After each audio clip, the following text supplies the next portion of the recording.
예수님께서 세례 요한이 잡힌 소식을 들으신 이후에 갈릴리로 이동하셔서 그의 사역을 시작하셨는데요. 여러분, 그곳에서 예수님은 어떤 사역을 하셨을까요?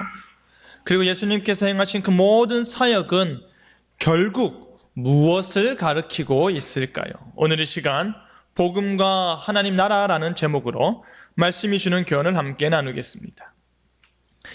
예수님께서 갈릴리 지역을 두루두루 돌아다니시면서 그의 사역을 시작하셨는데요.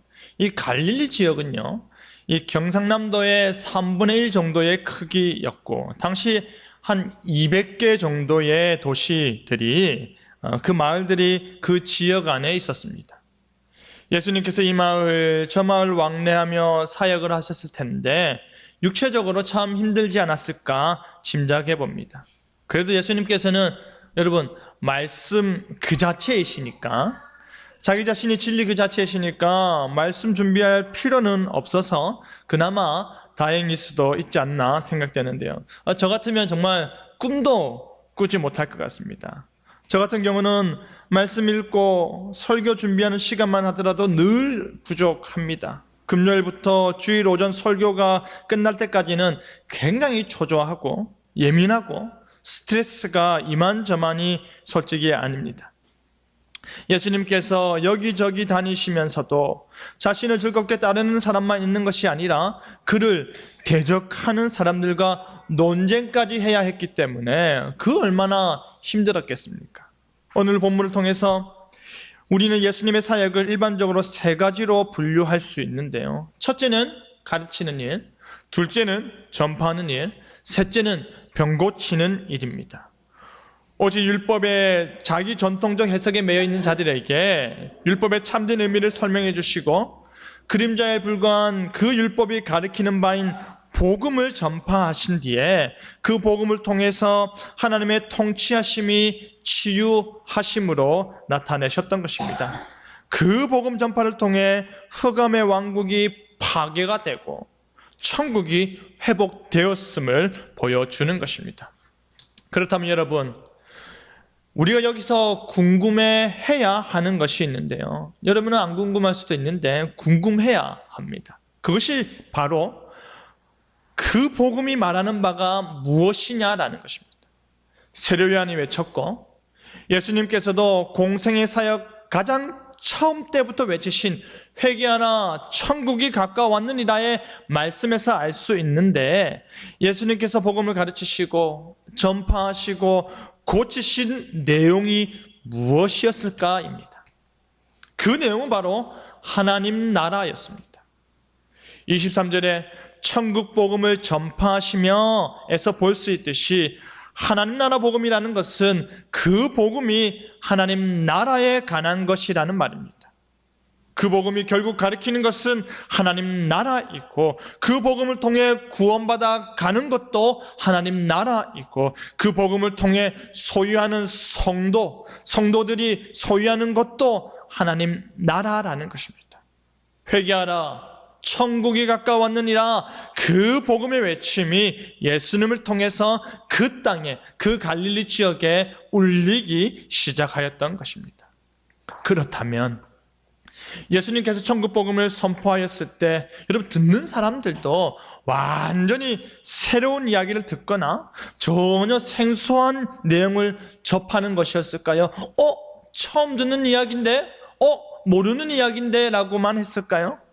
아닙니다. 전혀 그렇지 않습니다. 왜 아닐까요?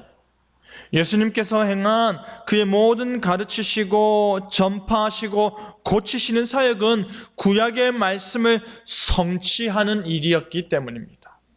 복음이 선포되고요, 복음이 자리 잡고 복음이 효과를 발휘한다라는 것은 구약에서 이미 선포된 그 새 언약의 성취적 관점에서 우리가 이해해야 하는 것입니다.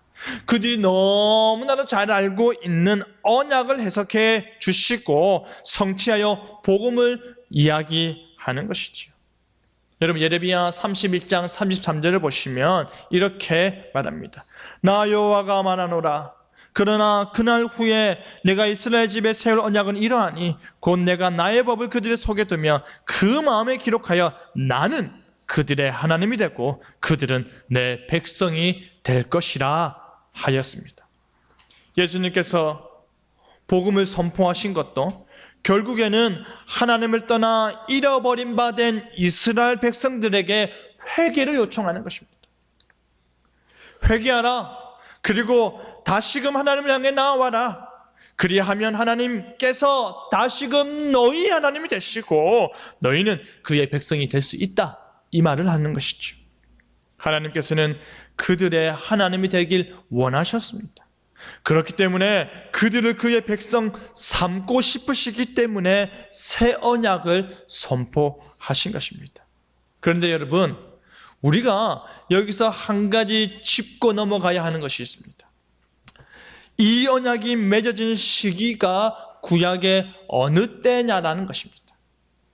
언약이 선포된 때는 이스라엘이 가장 심각한 언약의 저주를 받아서 약속의 땅에서 쫓겨나려고 할 때였다라는 것입니다.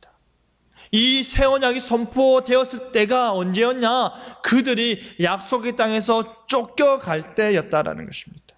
하나님께서 배교와 반역을 밥 먹듯이 하는 이스라엘과 맺은 언약이 바로 이 새 언약인데 지금 우리의 때와 다르지도 않고요. 우리의 모습과도 다르지 않기 때문에 정말로 큰 의미가 있는 것입니다. 예레미야를 통해 볼 수 있듯이 새 언약의 중요한 면은 무엇입니까? 하나님께서 분노로 이스라엘을 쫓아버렸던 그 모든 땅에서 다시 그들을 불러 모으는 데 있는 것입니다. 바로 그들과 맺은 이 새 언약에 의해서 하나님께서 이전에 그의 백성과 세운 언약의 모든 약속들을 성취하시는 것입니다. 시내산 언약 밑에서 이스라엘에 의해 실현되지 않았던 그 순종의 모습이 새 언약의 규정 밑에서 하나님에 의해 완전히 성취되는 것입니다. 여러분, 그뿐 아니라 새 언약과 관련하여서요, 에스겔 선지자는 뭐라고 하는 줄 아십니까? 에스겔 36장에 덧붙여 말하기를 내가 너희 모든 더러운 것에서와 모든 우상 숭배에서 너희를 정결하게 할 것이며 또 새 영을 너희 속에 두고 새 마음을 너희에게 주되 너희 육신에서 굳은 마음을 제거하고 부드러운 마음을 줄 것이며 또 내 영을 너희 속에 두고 너희로 내 율례를 행하게 하리니 하였습니다. 여러분, 그렇게 하면 어떻게 된다는 것입니까? 하나님께서 새 영, 새 마음, 부드러운 마음, 하나님의 영을 그들에게 주시면 어떻게 된다는 것입니까? 그들이 하나님의 규례를, 지금까지 지키지 못했던 하나님의 율법과 규례를 이제는 지켜 행할 수 있게 된다는 것입니다. 그리고 그들이 하나님의 나라, 하나님의 땅에 거하면서 내 백성이 되고 나는 너희의 하나님이 되리라, 그 말씀의 은혜를 누리게 되는 것입니다. 그런데 여러분, 왜 하나님께서 새 언약을 주셨을까요? 이스라엘 역사 가운데 하나님께서는요, 이스라엘의 자발적이고 능동적이고 말씀의 그 순종적인 모습을 바라셨지만 그들이 그렇게 하지 못했기 때문입니다. 하나님께서는 그들의 굳어진 마음판 자체를 바꿔버리시는 것입니다. 성령이 우리를 중생케 하셔야만 우리가 하나님을 믿을 수 있듯이 성령이 우리에게 생명과 성령의 원리를 심어주셔야 그 하나님께 우리가 나아갈 수 있듯이 하나님을 믿을 수 있도록 마음판을 바꿔버리는 것입니다. 이 부분이 정말로 독특한 새 언약의 특징인데요, 하나님의 율법이, 하나님의 그 새로운 언약이 이제는 마음판에 새겨진다라는 것입니다. 그 전에 돌판에 옷깃에 쓰여졌던 율법이 이제는 마음판에 적히는 것입니다. 하나님께서 이스라엘의 죄를 사하시고 그의 율법을 그들의 마음판에 새기시면서 그들과 깨어지고 무너지고 단절된 관계에 계속 머무시는 것이 아니라 완전히 새로운 관계에 들어가는 것입니다. 언약 공동체의 마음은 이제 율법이 새겨지는 돌판이 되는 것입니다. 바로 우리 주 예수 그리스도께서 이 새 언약을 성취하기 위해 오신 것입니다. 새 영, 새 마음을 주신다 하신 그 하나님께서 친히 그의 아들 그리스도를 우리 안에 주신 것입니다. 예수님께서는 이 언약에 근거하여 가르치시고 전파하시고 치유하시는 천국복음 사역을 하신 것입니다. 그런데 사실 여러분, 우리는 하나님의 말씀을 듣고 하나님의 말씀을 행하고 하나님의 말씀을 순종하는 일이 쉽지 않음을 잘 알고 있습니다. 우리는 하나님의 말씀이 부담되고요, 그 하나님의 말씀이 너무나도 무겁게 느끼며 살고 있습니다. 예수님께서는 그 모든 율법을 가볍게 하셨지만 실제 우리의 삶 속에서 우리의 믿음 없이, 우리의 불순종함이, 우리의 연약한 마음이, 흔들리는 마음이 그 모든 하나님의 말씀들과 율법들과 계명들은 무겁게 여기는 것입니다. 그렇기 때문에 히브리서 기자는 그들은 내 언약 안에 머물러 있지 아니하므로 내가 그들을 돌보지 아니하였다라고 합니다. 너희가 정죄 하나님과의 언약을 파기하였다라고 엄청나게 질타하는 것입니다. 언약이 깨어졌다, 하나님과 언약을 너희가 깨뜨렸다라고 하는 것이죠. 그러고도 여전히 그 언약에 대해 무감각하지 않느냐, 여전히 그 상황과 아픈 마음을 가지고도 낫고자 회복되고자 하지 않지 않느냐라고 질타하는 것입니다. 아픈데도 불구하고 왜 하나님께 나오지 않느냐라고 질타하는 것입니다. 그러니 히브리서 기자는 이스라엘을 치료하고자 할 때 그들을 향한 치유의 일을 무엇으로 시작하는 것입니까? 새 언약에 근거하여 시작하는 것입니다. 그 치유의 일은 하나님의 법을 이스라엘 백성들의 생각에 두는 것이었습니다. 그들의 마음에 기록하는 것이었습니다. 그 결과 어떻게 되는 것입니까? 하나님께서 그들의 불의와 죄를 다시는 기억하지 않으시는 것입니다. 그들의 죄악을 용서해 주시는 것입니다. 하나님의 언약은 하나님께서 친히 그들의 죄를 없이 하기까지 이루어지는 것입니다. 새 언약은 이전의 언약들과 그 내용에 있어서는 동일하지만 그 언약 당사자들의 마음을 새롭게 하여 변화를 일으키는 것입니다. 이 일을 위해 누가 일하시는 것입니까? 이 일을 위해 누가 오셨습니까? 우리 주님께서 오시고 우리 주님께서 일하시는 것입니다. 사랑하는 성도 여러분, 혹시 여러분께서 반복되는 죄악에 힘들어하시고 여러분의 노력과 여러분의 수고로는 도저히 감당이 되지 않을 때, 그때 우리는 하나님께서 판을 완전히 엎어주실 것을 요청해야 하는 것입니다. 주여, 내 마음을 치유하시고 내 병든 마음, 내 굳은 마음, 내 완악한 마음, 내 감동받지 못하는 이 마음, 내 이 굳어진 마음 완전히 뒤집어 엎어 주시사 하나님의 마음을 심어 주시옵소서. 새로운 마음 주시옵소서. 새 마음 주시옵소서. 그렇게 기도하시길 바랍니다. 새 언약을 성취하신 예수님께서 우리를 위해서 하나님 보좌 우편에서 기도하고 계시고 우리를 위해서 눈물을 흘리고 계심을 기억하시길 바랍니다.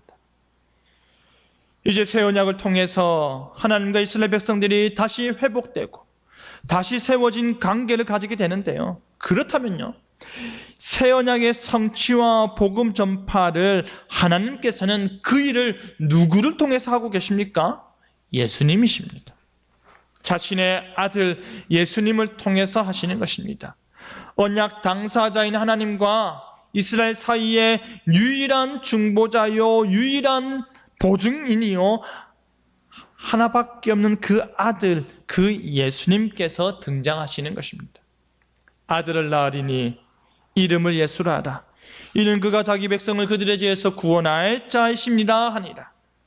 오실 메시아의 이름을 예수라 칭함 역시 중보자로서 하나님의 택한 백성의 죄를 어떻게 하겠다는 것입니까? 감당하는 역할을 그대로 보여주는 것입니다.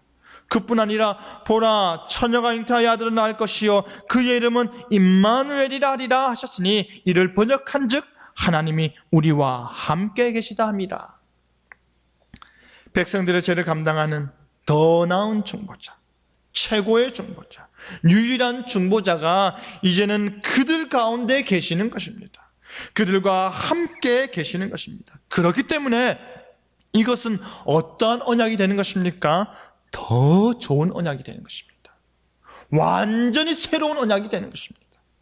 이 언약은 예수님께서 자신의 피로 언약의 보증인으로서 언약의 내용을 아버지와 함께 책임지시기 때문에 더 좋은 언약으로 우리에게 다가오는 것입니다. 여러분, 이 새 언약을 예수님께서 친히 자신의 언약의 피로 인해 하나님의 나라와의 연관성을 언급하고 계십니다. 언제 언급하셨습니까? 최후의 만찬 때 예수님께서 친히 성찬을 제정하시면서 저녁 먹은 후에 잔도 그와 같이 하여 이르시되 이 잔은 내 피로 세운 새 언약이니 곧 너희를 위하여 붓는 것이라 라고 하였습니다. 여러분, 예수님께서는 새 언약을 통해 하나님 나라에서의 왕 되신 하나님과 백성된 이스라엘의 관계를 바라보고 있는 것입니다. 이러한 관점에서도 예수 그리스도의 새 언약은 방식의 변화만 있을 뿐이지 내용적 변화가 없는 것입니다. 그 내용이 무엇입니까? 무엇을 동일하게 성취하셨습니까? 하나님은 그들의 하나님이 되고 그들은 하나님의 백성이 된다라는 그 언약의 내용이 여전히 동일하게 이루어지고 그 언약이 예수님을 통해서 하나님이 나의 하나님이 되고 나는 그의 백성이다라고 공표되는 것입니다. 예수님께서 그 언약을 드러내시고 그 언약의 참된 의미를 알게 하시고 그 언약을 성취하시면서도 그 언약의 내용인 하나님 되심과 백성됨은 이전과 전혀 다르지 않았다라는 것입니다. 예수님께서 천국 복음을 전파하시고 치유의 역사가 일어나게 하셨다라는 것은 예수님을 통해 그들과 하나님의 사이가 어떻게 되었음 보여주는 것입니까? 화평케 되었다라는 것입니다. 화목케 되었다라는 것입니다. 깨어졌던 관계가 회복되었다라는 것입니다. 언약의 중보자가 되신 예수님으로 인해 언약의 당사자인 하나님과 백성 사이에 화평이 이루어지게 된 것입니다. 예수님의 가르치시고 전파하고 고치시는 사역이 바로 하나님은 그들의 백성이 그들의 하나님이 되고 이스라엘은 그의 백성이 되도록 회복하는 사역이었던 것입니다. 특별히 그 보혈은 언약을 위한 가장 확실한 보증임과 동시에 예수 그리스도의 십자가에서의 그 보혈은 가장 어리석은 보증이라고도 할 수 있는데요. 왜 가장 어리석은 보증이냐면 하나님의 백성들이 하나님의 언약을 깨뜨리고 관계를 단절하는 일에 반복적이기 때문입니다. 이 어리석은 보증인이 되기 위해 친히 이 땅에서 인간의 몸을 입으신 예수님이 우리에게 주가 되시는 것입니다. 이것이 복음의 놀라움입니다. 이 복음이 우리에게 제시되는 그리스도라는 보증이 너무나도 확실하고 안전한 것은 복음 앞에 순종하는 모든 자에게 영원한 구원의 근원이 되셨기 때문입니다.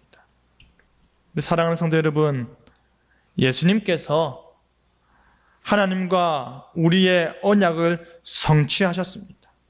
우리가 도저히 하지 못하는 일을 예수님께서 대신해 주셨습니다.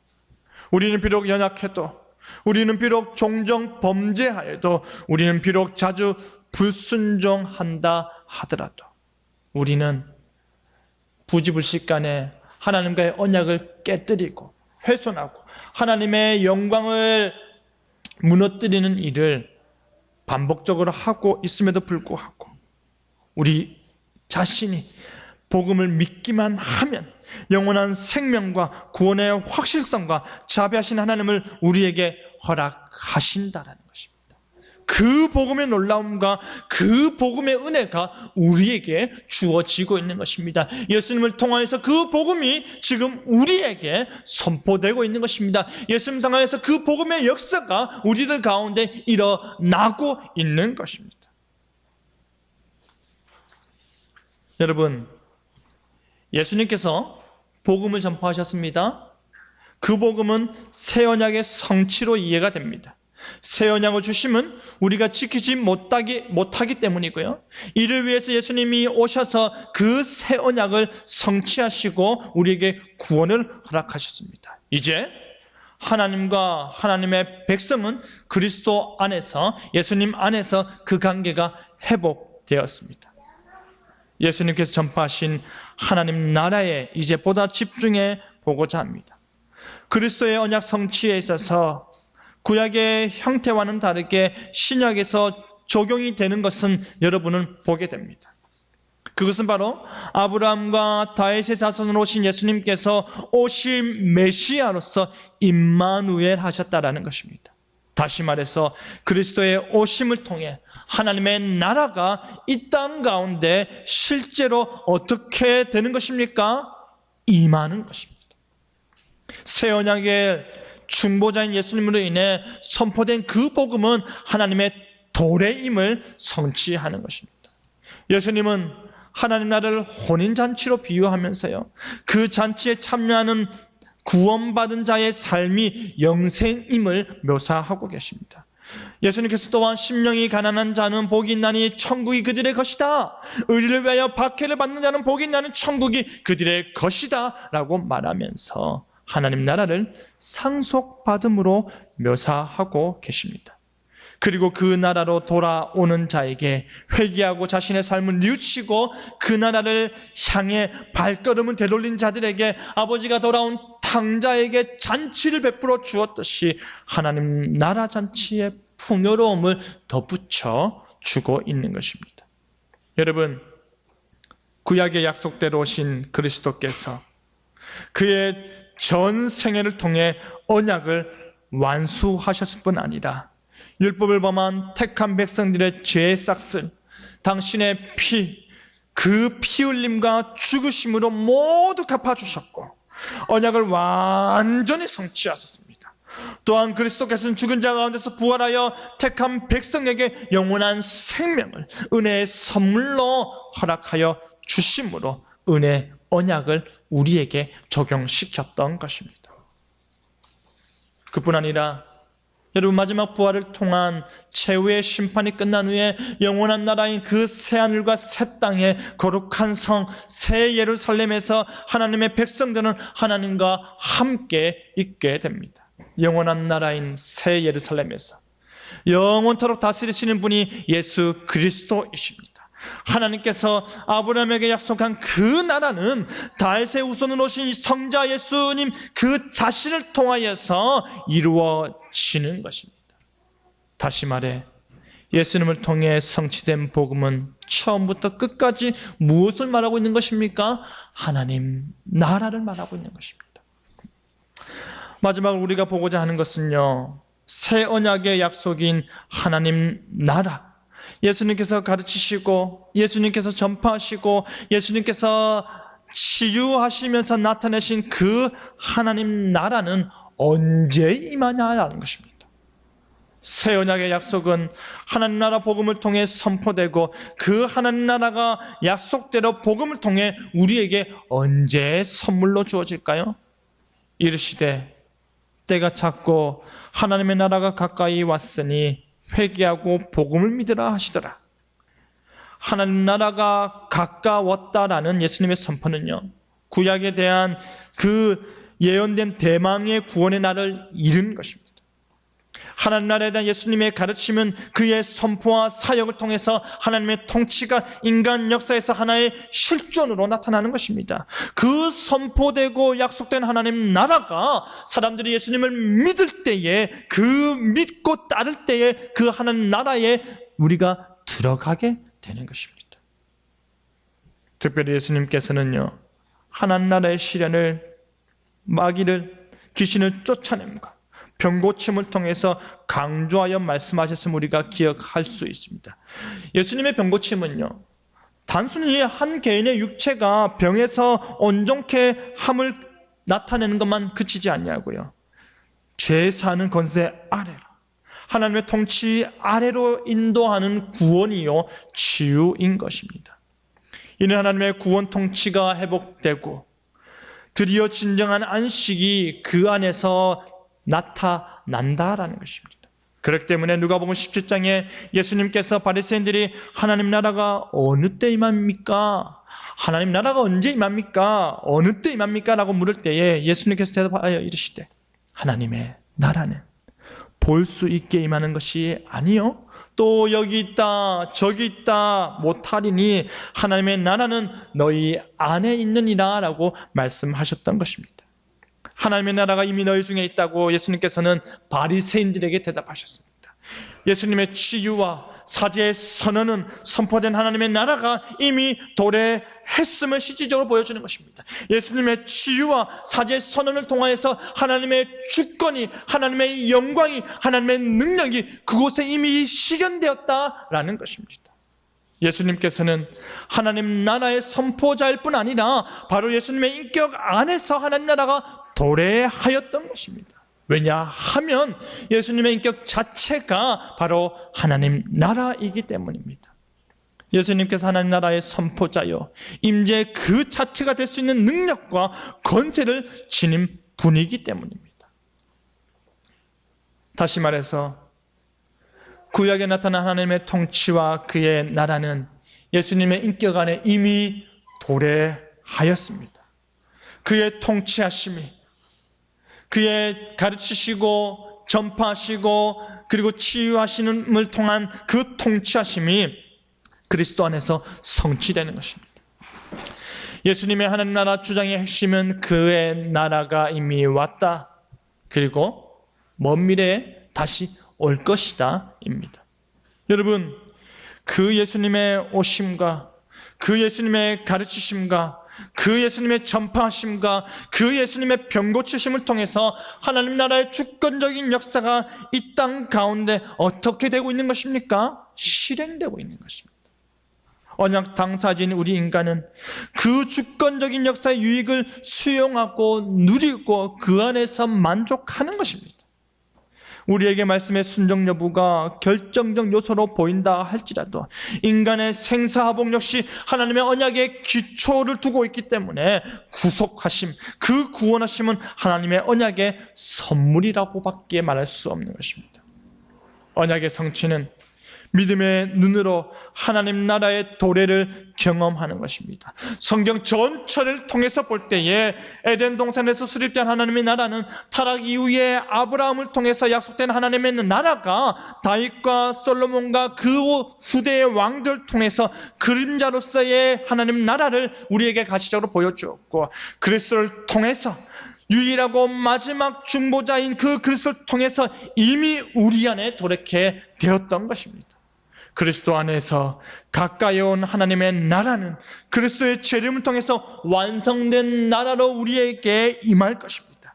이것이 복음입니다. 이것이 하나님 나라의 복음입니다. 이것이 예수님께서 가르치시고 전파하시고 치유하시면서 이스라엘 백성들에게 그의 공생의 가운데 이 마을 저 마을 돌아다니면서 선포하고자 했던 그 하나님 나라의 복음인 것입니다.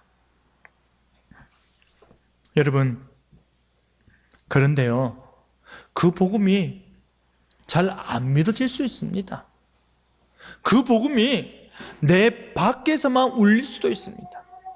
그 복음이 나에게는 실제로 일어나지 않을 수도 있습니다. 의심이 생길 수도 있습니다. 세례 요한이 옥에 갇혔을 때 그리스도께서 하신 일을 그가 옥중에서 들었습니다. 그리고 그는 그가 들은 이야기를 확인하고 그가 외쳤고 그가 믿었고 그가 기대하였던 그 메시아에 대한 이야기를 확인하고자 제자들을 예수님께 보내어 물었습니다.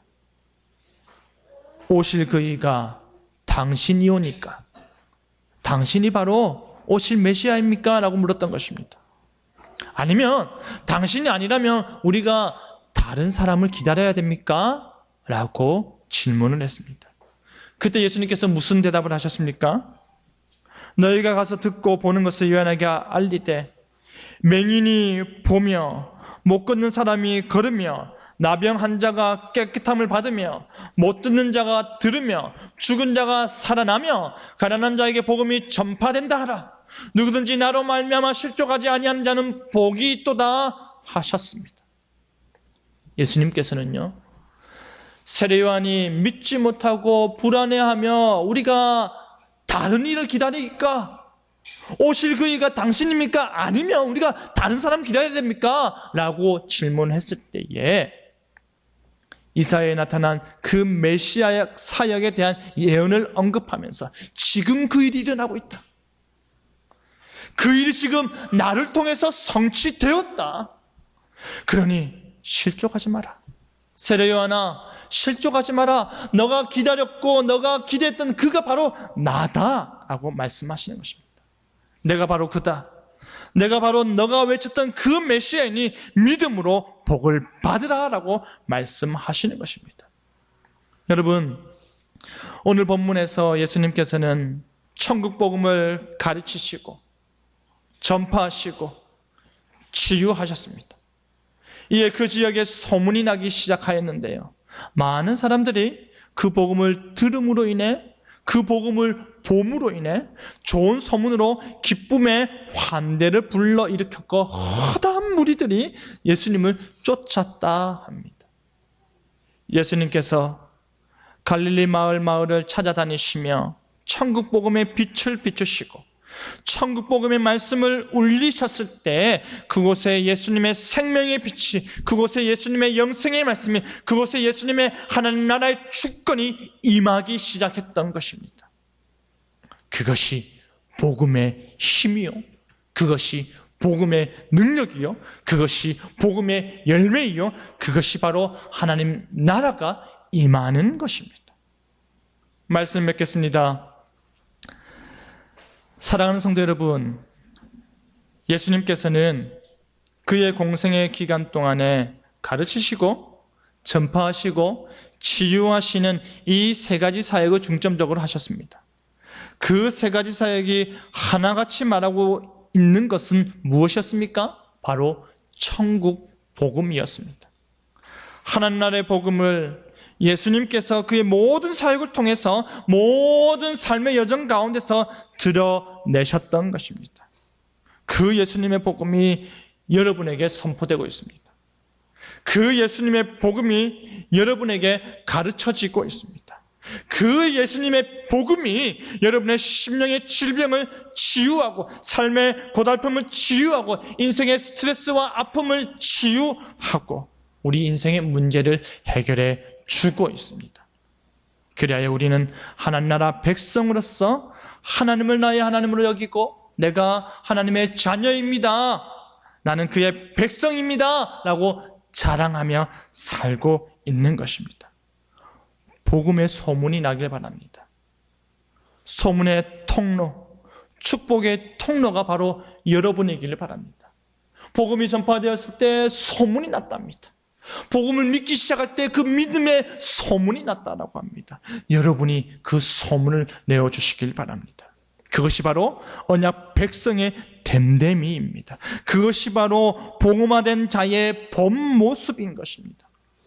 사랑하는 성도 여러분, 하지만 여전히 복음 밖에서, 복음을 몰라 하나님 나라 밖에서 유리방황하는 사람들이 있음을 기억하시고 예수님께서 그들을 바라보시면서 슬피 우시고 누가 갈고, 누가 가서 천국 복음을 가르치고 전파할고 안타까워 하셨던 것을 기억하시고 예수님의 사역을 본받아 복음 전도자의 삶을 사시는 저와 여러분 되기를 간절히 바랍니다.